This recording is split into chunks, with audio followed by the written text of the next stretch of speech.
se desvaneciere, ¿con qué será salada? No sirve más para nada, sino para ser echada fuera y hollada por los hombres. Amén. Miren, este capítulo, Mateo 5, dicen los eruditos, y yo acompaño lo que ellos dicen. Ellos dicen que cualquier creyente en Jesús, solamente con el capítulo 5, con estos 48 versos del capítulo 5, cualquier persona que cree en Jesús y anhele la salvación, puede salvarse con estos 48 versículos que tiene el capítulo 5. Porque este capítulo 5 abarca mucho. Y los eruditos, los teólogos, muchos de ellos coinciden en que este ha sido el mejor sermón de Jesús, el sermón más importante de Jesús. Y yo le voy a leer los subtítulos para que usted entienda lo que yo le estoy diciendo. Este capítulo comienza diciendo: viendo la multitud, subió al monte y sentándose vinieron a él sus discípulos, y abriendo su boca comenzó a enseñar. Jesús comenzó a hablar de la bienaventuranza. Bienaventurados los de limpio corazón, porque ellos verán a Dios. Bienaventurados los pacificadores, bienaventurados los pobres en espíritu. Y así Jesús inició el sermón del monte. Luego nos encontramos en el verso 13 con la sal de la tierra, que es el punto que yo quiero compartir con ustedes en esta tarde. En el verso 14 Jesús habla de la luz del mundo, diciendo que nosotros somos la luz del mundo, los creyentes. Luego Jesús sigue hablando en el verso 17 y dice el subtítulo: Jesús y la ley. Luego sigue hablando Jesús y la ira. Jesús le dio una pincelada a cosas importantes. Amén. Luego sigue diciendo en el verso 27 Jesús y el adulterio. Verso 31 Jesús y el divorcio. Verso 33 Jesús y los juramentos. Verso 38 el amor hacia los enemigos.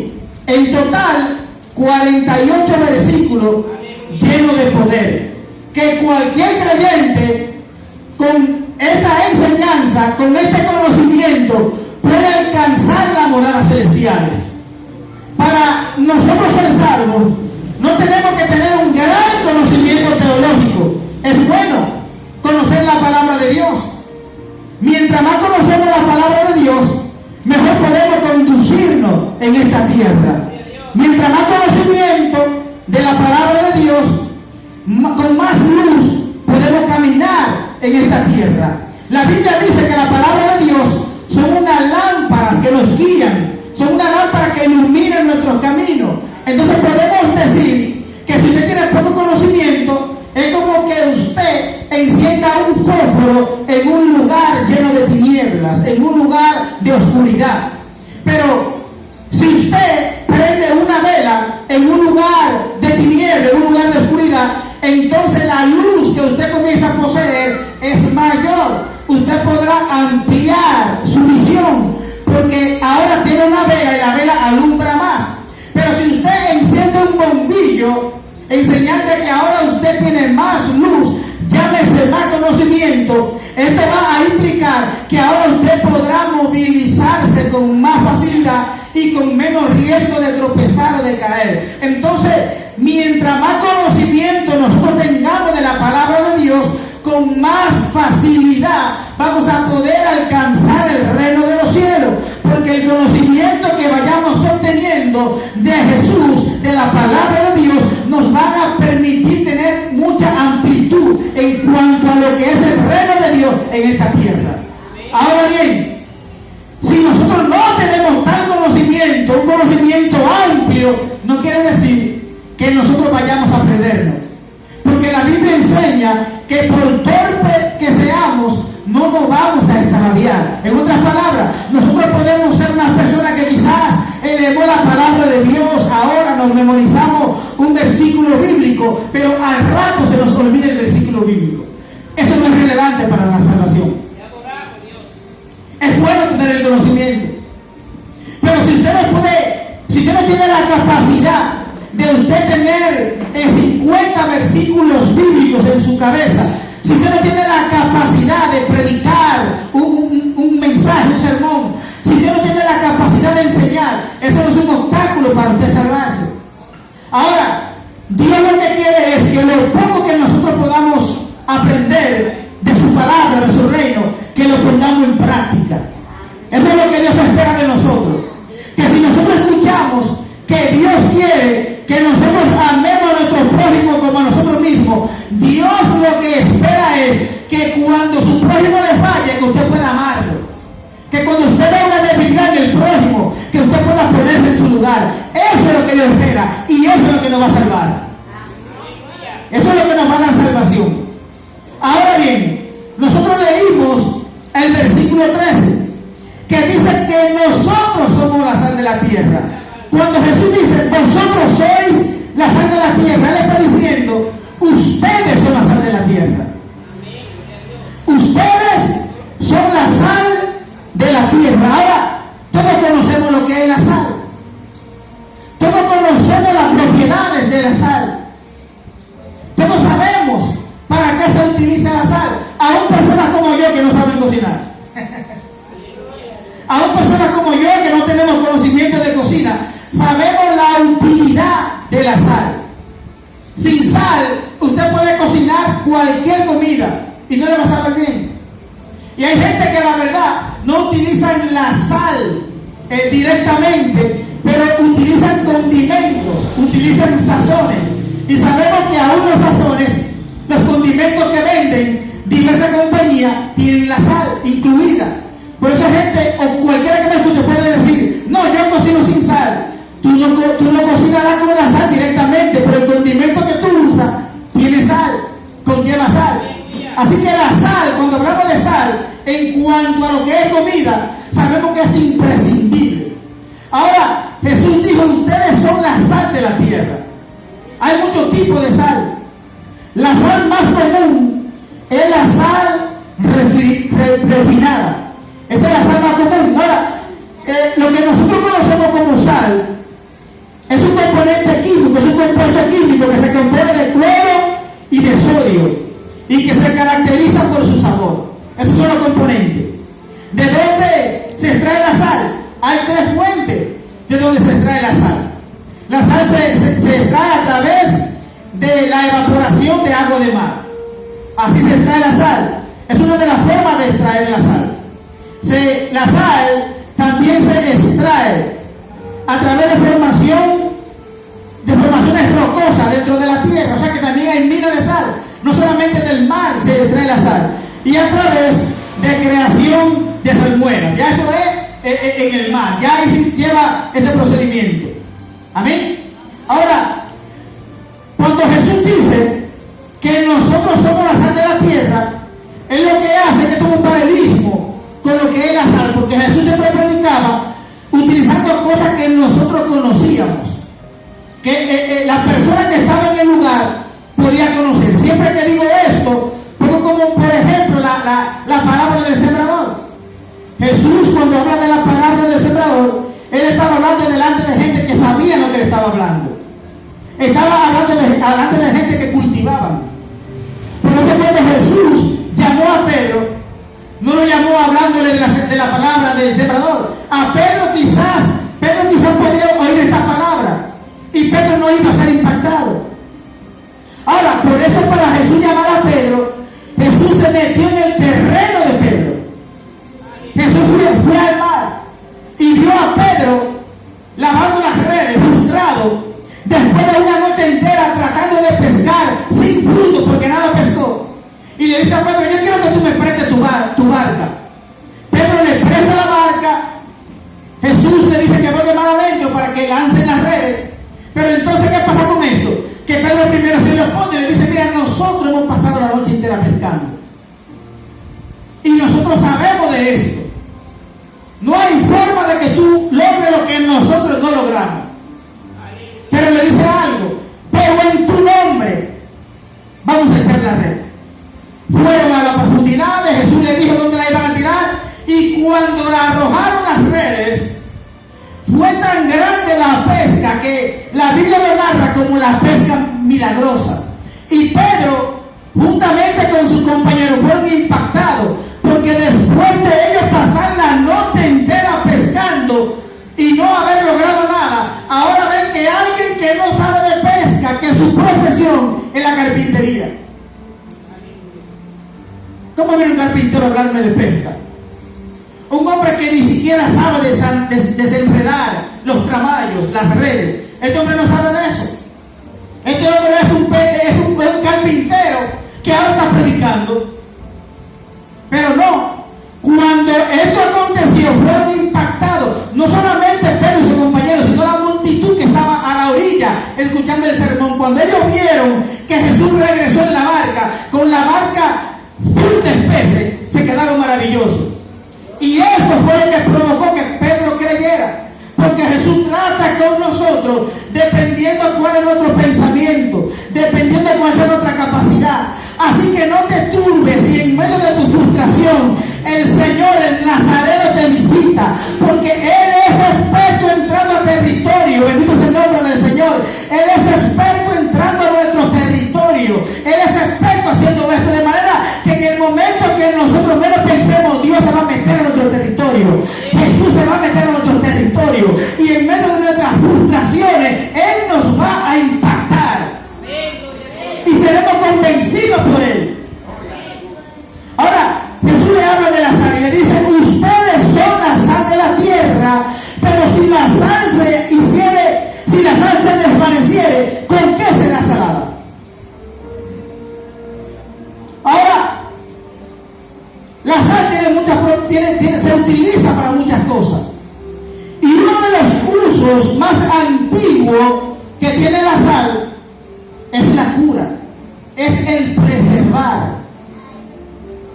La sal se prepara, y la sal toma un color medio rojizo cuando se prepara para curar.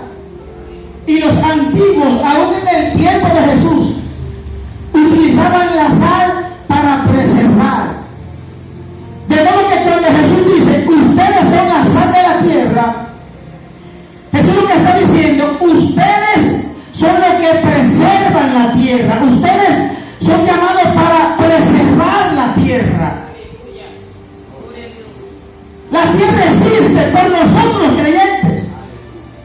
Pero Jesús le dice algo a ellos. Jesús le dice: pero si la sal se desvanece, ¿con qué será salada? ¿Con qué será salada la sal? No, ¿con qué será salada la tierra? En otras palabras, si la sal se desvanece, si la sal pierde sus propiedades, entonces ¿quién preservará la tierra? ¿Cómo la tierra se preservará? ¿Preservarse de qué? ¿O preservarse por qué? ¿Por qué Jesús dice que nosotros somos la sal de la tierra? La sal se preparaba con un fin diferente al de darle sabor a la comida. Los antiguos utilizaban la sal. No es un asunto de ahora. La sal no es cosa nueva. ¿Cómo usted cree que preservaban la carne cuando no había freezer? Cuando no había nevera, cuando no había refrigeradores. Simplemente los carniceros tenían algo llamado tutú. En el campo era como una especie de trompeta. Y cuando mataban carne, porque no era siempre, entonces tocaban el famoso tutú.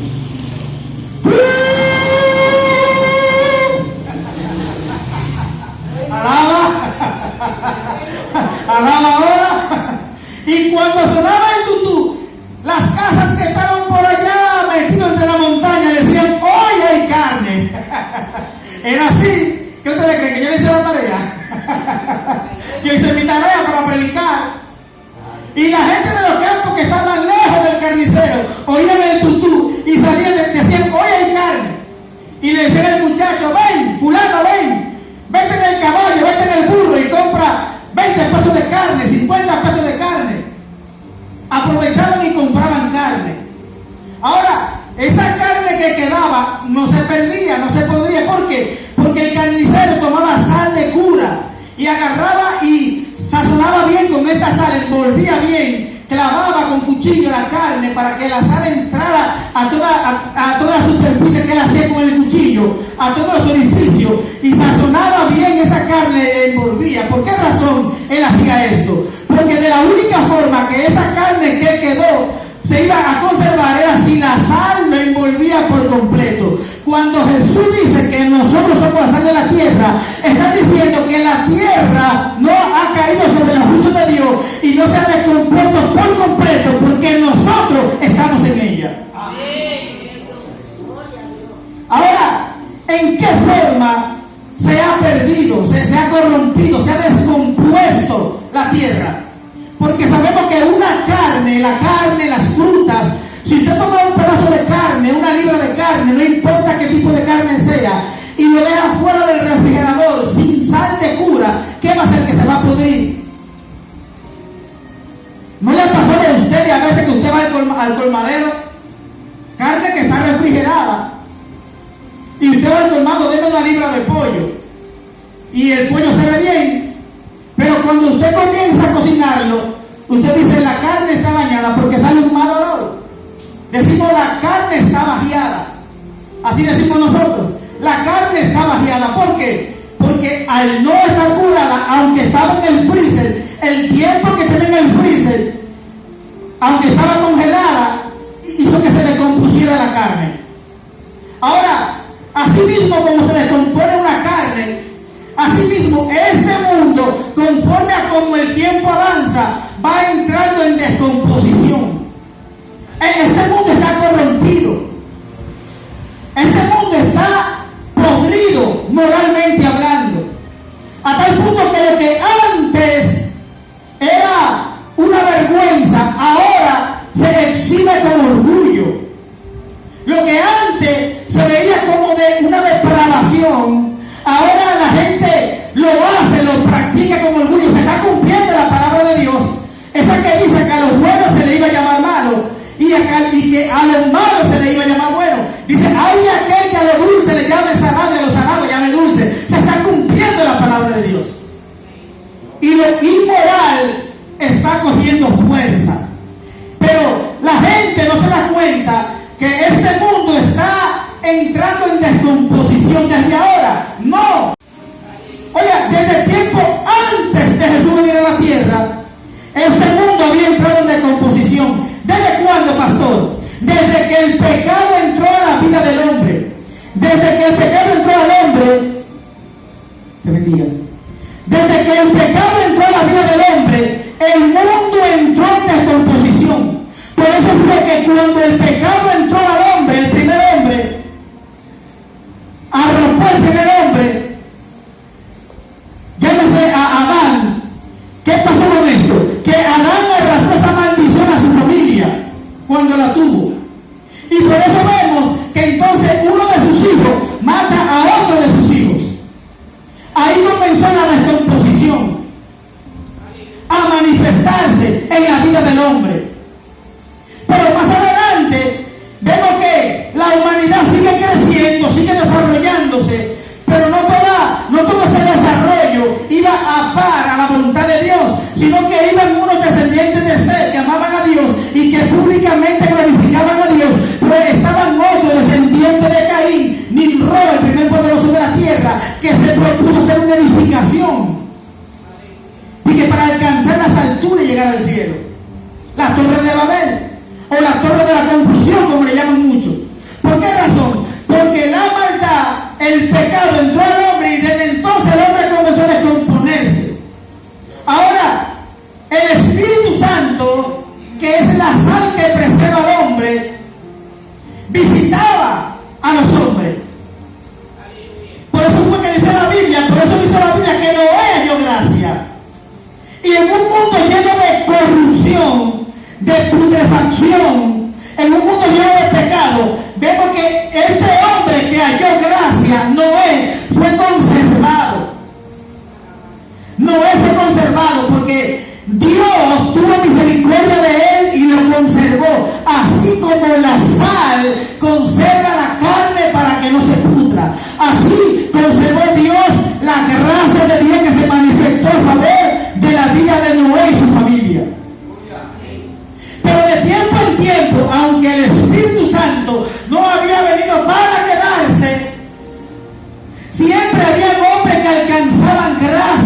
delante de Dios.